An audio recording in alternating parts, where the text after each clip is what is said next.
Then came the call that changed everything. A lawyer contacted her asking if she was related to her late aunt, her mother's older sister whom she barely knew. Confused, she confirmed. The lawyer asked her to come in. She expected a small inheritance, something modest. She arrived at the office with calm humility, then almost fainted when the lawyer explained the truth. Her aunt, who had moved abroad decades ago, had built an enormous estate, and she left it all to multiple properties, investments, shares in a global tech company, and a trust fund large enough to transform generations.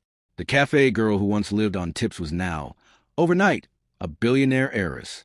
She didn't speak for several minutes. Even the lawyer asked if she was okay. How do you process such a gift? How do you carry wealth when life had taught you to expect little?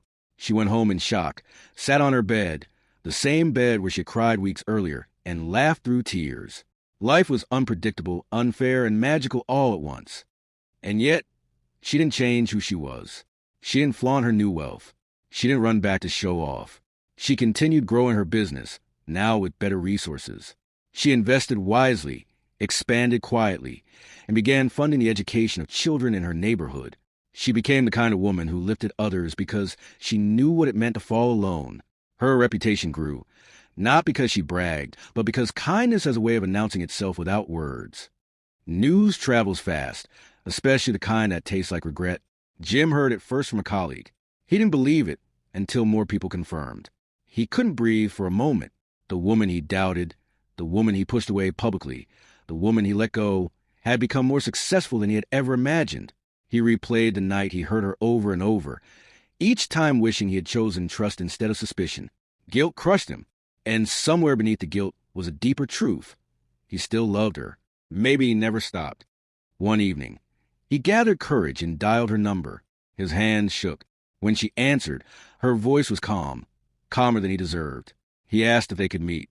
He said he had things to say. She agreed, not out of longing, but out of closure. They met at the same cafe where it all began.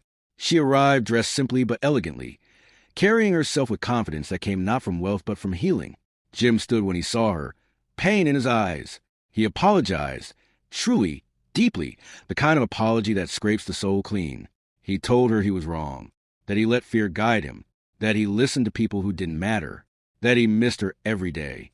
He begged for another chance, voice breaking, pride gone. And listened. She didn't rush. She didn't interrupt. When he finished, she looked at him with compassion but not attachment. And in the softest voice, she said, "Please check out the full story on my channel to know how it all started. Thanks so much for stopping by. Your subscription means a lot.